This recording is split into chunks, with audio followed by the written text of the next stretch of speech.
Because when we first let them just do it, the number one thing they want to do is take that hand, secure the tackle once again, but they want to take that hand and uppercut.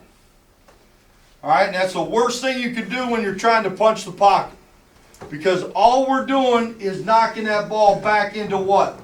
One of his pressure points. Okay, his rib cage is a pressure point. So if I sit there and I punch it up, all right, I'm just taking it right back into his pressure points, and he's reminded that the ball's loose, so he tightens up. What I want to do is I want to execute a punch right through his armpit. Okay? The punch through the armpit should be right here. All right? So when I come through, I don't want to uppercut at all. I want to punch right through his armpit. Okay, there's room in there. I can see it as I'm overtaking him with speed. So now I want to punch through the armpit. All right? Now, one of the things I tell guys, I really have a hard time. I'm not interested in sitting there just letting the ball dangle and letting them punch it 15 yards down the field. Okay? I want to be able to secure it enough. And I've seen some of these guys.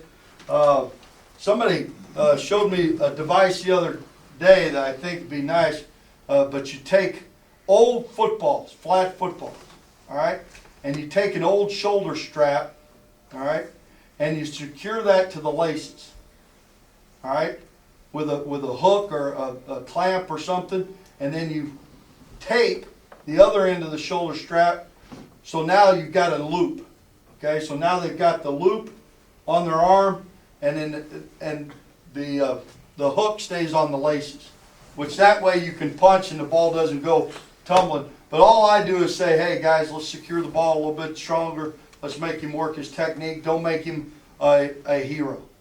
All right, I'm not interested in making heroes. I want to see him use good technique. So secure the ball just a little bit more. Now the counter to the punch pocket is there will be times that I will punch and miss. Alright, so my big thing is if I punch through and miss, I'm going to grab whatever I can and rake it back. Okay, so now I've secured the tackle with the offhand. Excuse me. I punch and I miss. Okay, I missed that pocket. So now what I'm going to do is I'm going to take anything I can and bring it back. Okay, and that's the counter to the missed punch. All right, the next fumble recovery. All right, still we're in a one-man situation. But one thing I did like about Bill and what he teaches is on the hit up in tackling. Let's say we're executing a profile tackle or a shimmy tackle. We want to make sure that we scrape paint and keep our hands outside our elbows on our hit up. All right, and if we do that violently enough, we can cause takeaways or turnovers by the offensive ball carrier. And I'll show you a clip of one I thought was really good. But we're trying to teach that the hit up and tackling can teach and create takeaways. The next one I'm going to talk about is a two-man. Let's say that the ball carrier is in a tackle situation. My partners come up and I'm in the hit up. All right? The next man over, the adjacent man comes. Now what he's going to do is execute elbow out, wrist down. Okay, so now if I'm coming and my partner's in a tackle situation with the ball carrier, I'm going to take the elbow, I'm going to pull the elbow out, and I'm going to push the wrist down. All right? So we're going to really, and I think it's really important to get your guys to pull the elbow out first. Because if they try to do it simultaneously, it doesn't work as well. And once again, I don't want to push on the ball, I want to push on the wrist. Okay, so I'm just going to take that wrist and crank on it and get that ball out with elbow out, wrist down. All right? Coach, thank you very much.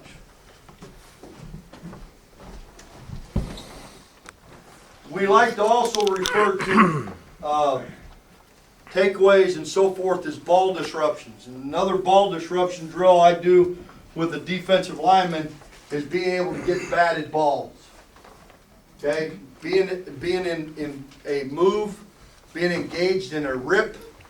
Okay, and I see the long arm of the quarterback, front hand comes off. I'm gonna go ahead and get my hand up. Okay, and so we work on batting the ball down while we're engaged in a rip and being able to get the ball blocked out. Then we go to playing the football. As far as secondary is concerned, when we get into our takeaway circuit and so forth, we'll talk about this. But first of all, if Tyler's a receiver, and I want you to just hold the hands here. Now I'm trying to overtake I'm out of phase as a defensive back, and so there's distance between me. Now what I want to do is be able to play the hands. And our rule is if the hands are down below his shoulders, we're going to come over the top and reach for the far arm. Okay, so if he catches the ball here, I want to come over the top and across to the far arm, trying to pull the outside hand from receiving it. Okay, I want to take away his safety net, so to speak. So I want to play the outside arm. If he's up above, if his hands are up above trying to catch the ball, I want to play through the hands. All right, if I'm out of phase, I'll come with my inside hand here. If I'm in phase, I'll play with the hand from his hip. All right, but that is an actual, thank you very much. That is an actual circuit that we do during takeaways. The way that we drill takeaways, number one, we will utilize it as a warm-up, or we will utilize it as a circuit, a county fair situation. All right, my drill is ball drills. Okay, my drill is ball drills. Now I've got to change my ball drill depending upon what position I've got. So if I've got the defensive line in ball drills, our ball drills consist of two things. All right, number one, we'll take a trash can right here, we'll execute a rip technique and be able to get our hands up on a three-step drop. All right, so all we're looking for is execute a good rip technique with broom in front, be able to get your hands up. All right, the other one that we will utilize is our zone blitz drop. I'll have them take 2 steps up the field, locate the number 1 receiver outside, get the eyes back in, and execute an interception. All right, so that's the way that we drill that. If I've got the secondary, we'll do a lot of break and drive drills with ball drills, just simple ball drills, getting them to catch the football. If I've got linebackers or enforcers, we work an indicator drill. All right, and I think this is a great drill. I'll have the linebacker enforcer offset, and all they're doing is they're looking at the indicator of the quarterback. I'm the indicator of the quarterback. Quarterback's indicator goes outside. He's breaking at a 45-degree right now before he even released the ball. If the indicator stays inside, he's going to chop his feet, and then he's going to work to the inside position. But all they're doing is just working off that indicator to make sure that they understand that we can gain ground and cover more ground if we use the indicator rather than just wait till the ball is released. All right, Coach Nesbitt, our other coordinator and linebacker coach, has all those ball drills. So he takes them all over there, and they've got 12 or 15 balls, and they just work strip drill. And then the other coach has the bag drills, and he'll do bag drills, and he'll execute a scoop and score, a fetal position ground recovery. All right, so we work that into our practice in that manner. The next thing that I think that we do really, really well is we try to emphasize it during practice. All right, Coach Fritz is a huge believer that we want to continually press the offense to secure the ball. So we will have 2 tempos in 7-on-7. In 7-on-7, our 2 tempos are approach tackling, where we'll fly by the guy, whether it's a shimmy or profile, whatever the case may be, but we'll fly by him. And all we're trying to do is make sure that that body is in a position to make the tackle.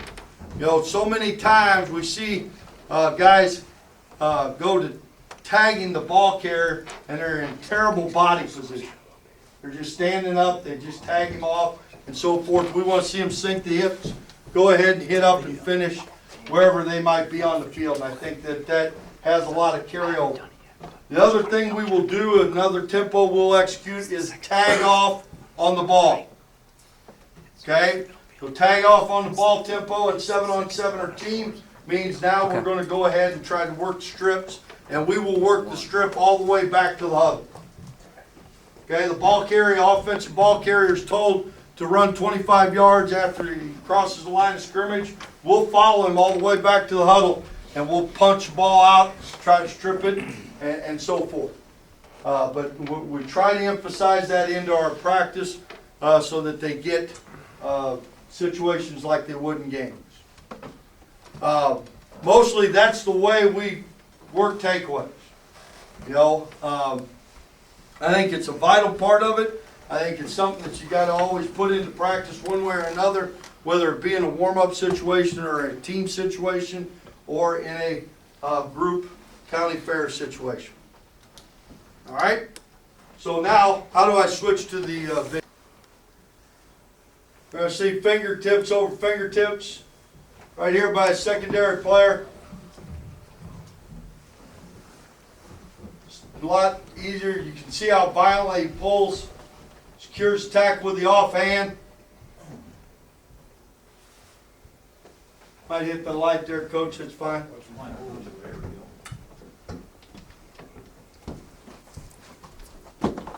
Learn these remotes.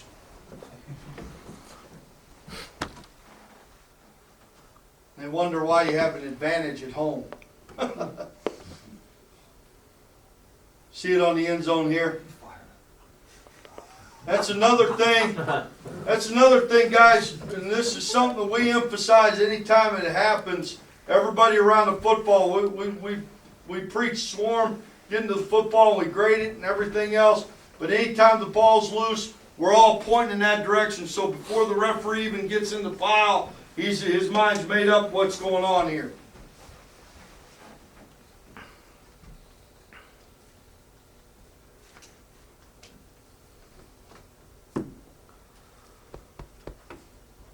Now they're talking about it. Yep, mule's ball.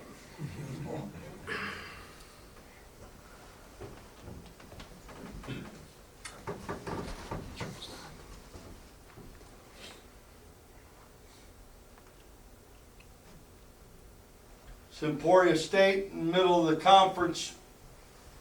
As far as teams, I feel like our conference we play in is one of the best conferences, Division II. Violent, Nice. finger over fingertips, secured tackle. Great job.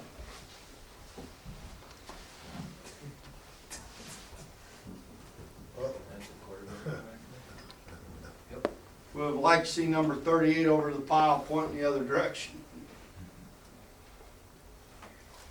7 technique down here. You're going to see him execute hit up. Punches the pocket. Actually, this is used in our stiff arm tackle. He does a great job continuing with his hips, and then he reaches around the backside and punches the ball out. You'll see it over here on the end zone copy a lot better.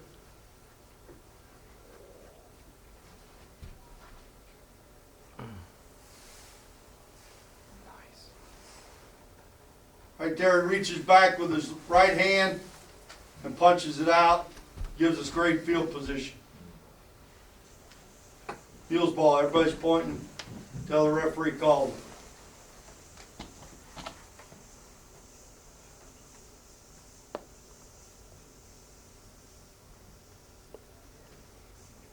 This one you're going to see one arm tackle situation number 92 with a violent hit up with the one arm.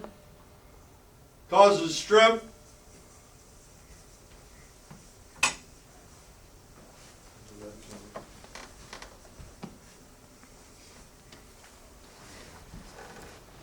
We had 34 takeaways last year.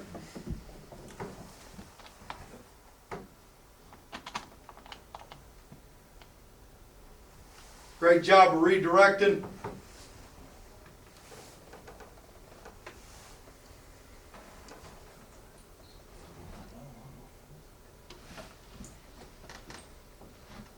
Ground recovery, fetal position.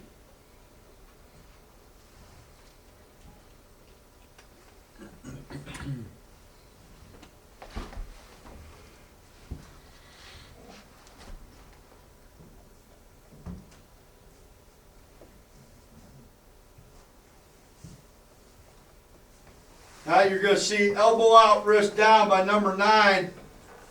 Give you an idea. This is one of those situations where we had to get the ball out. We're down 20-13. This is Northwest Missouri State, who was in the national championship. We were down 20-13, needed another opportunity for our offense. Our offense unfortunately didn't cash in, but this is a huge play by number 9, pulling the ball out in a elbow out, wrist down situation.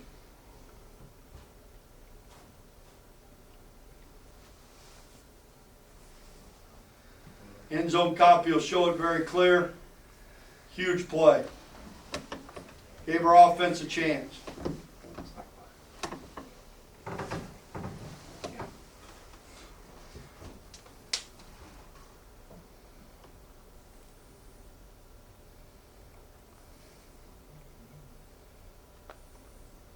Right there he is. Take it back, try to slow it down for you.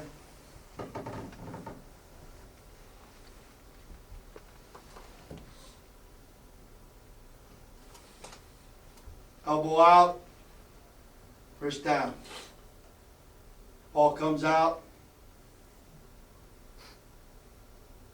We recover.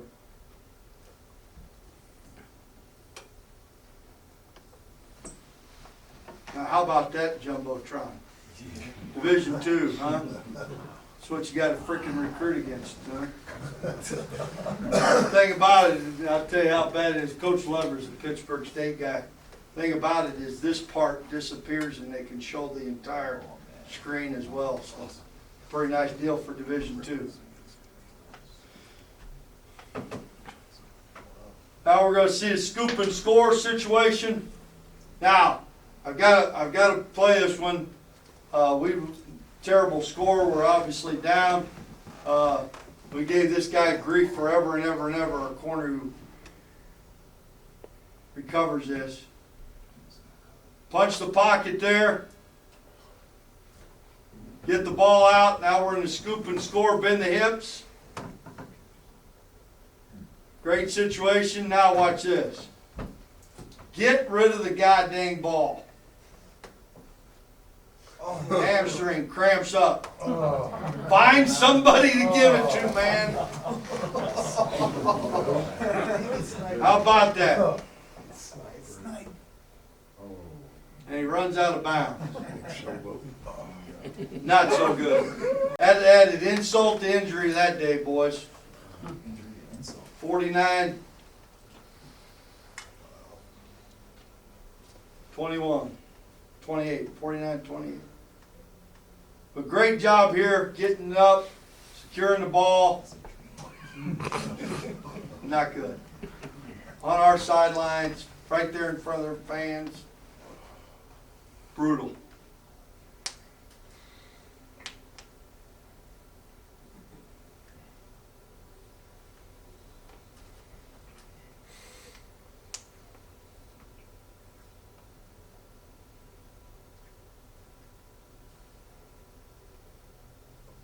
Great hit up. Caused a fumble.